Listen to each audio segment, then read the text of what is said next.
Lecture du livre du prophète Isaïe, chapitre 1, des versets 10 à 17. Écoutez la parole du Seigneur. Vous qui êtes pareils au chef de Sodome, prêtez l'oreille à l'enseignement de notre Dieu, vous, peuple de Gomorrhe. Que m'importe le nombre de vos sacrifices, dit le Seigneur. Les holocaustes de bélier, la graisse des veaux, j'en suis rassasié. Le sang des taureaux, des agneaux et des boucs, je n'y prends pas plaisir. Quand vous venez vous présenter devant ma face, qui vous demande de fouler mes pavis? Cessez d'apporter de vaines offrandes. J'ai horreur de votre encens. Les nouvelles lunes, les sabbats, les assemblées, je n'en peux plus de ces crimes et de ces fêtes. Vos nouvelles lunes et vos solennités, moi, je les déteste. Elles me sont un fardeau, je suis fatigué de le porter. Quand vous étendez les mains, je détourne les yeux. Vous avez beau multiplier les prières, je n'écoute pas. Vos mains sont pleines de sang.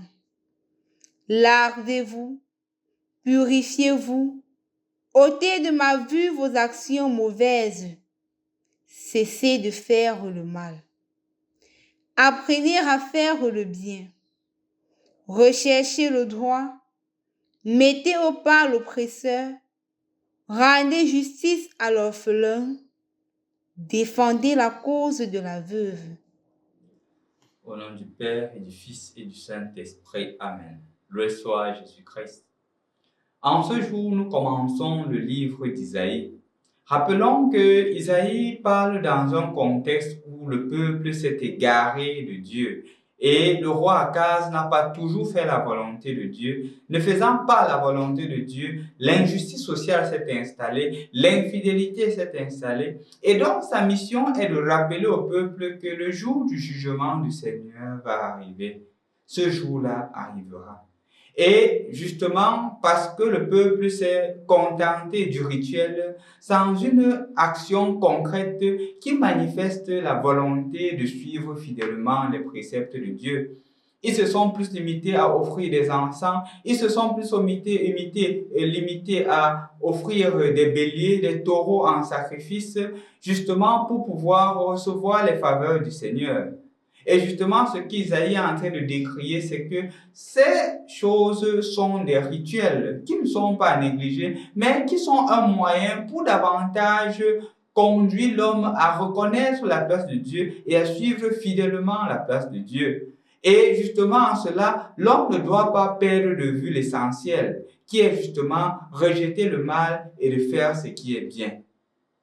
La situation du peuple d'Israël à cette époque était de telle sorte que celui qui était orphelin n'avait pas de droit dans la société. Celle qui était veuve n'avait pas de droit dans la société. Et ce qu'Isaïe est en train de décrire, c'est justement ces injustices-là qui doivent amener le peuple à être exilé, qui doivent amener le peuple justement à quitter sa propre terre parce que le peuple n'a pas suivi les préceptes de Dieu.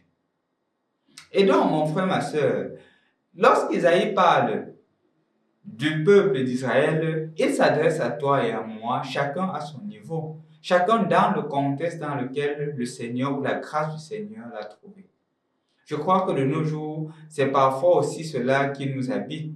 Nous tombons parfois dans un certain ritualisme, dans une certaine superficialité. On est chrétien, on vient à l'église chaque dimanche, ou on va à l'église, mais est-ce que notre vie reflète justement ce Christ que nous suivons?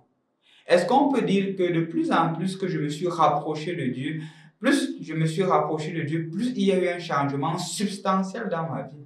Pas dans le fait que je sois plus à l'église, mais dans le fait que ma plus grande présence à l'église me convertit et convertit mon entourage. Et c'est en cela justement qu'on va être capable de cerner. Est-ce que je suis capable de voir dans l'autre, mon voisin, ma voisine, mon frère, ma soeur, une image de Dieu? Est-ce que de plus en plus, quand je me rapproche de l'Église, il y a un changement qui s'opère. Je deviens plus miséricordieux, je deviens plus compréhensif, je tolère plus, je suis plus attentionné. Ce sont ces gestes-là qui montrent un attachement à Dieu. Ce ne sont pas des actions, ce ne sont pas des rituels. Ce n'est pas notre 10 millions de fois à l'église. Notre 10 millions de fois à l'église, c'est bien. Mais ces 10 millions doivent nous aider justement à nous approcher davantage de Dieu, à être l'image et la ressemblance de Dieu. C'est ce que le Seigneur me demande de faire en ce jour, mais c'est aussi ce que le Seigneur te demande de faire. Que nos actions quotidiennes, que nos engagements à l'Église soient des engagements qui nous approchent de Dieu et jamais nous en éloignent. Au nom du Père, du Fils et du Saint-Esprit. Amen.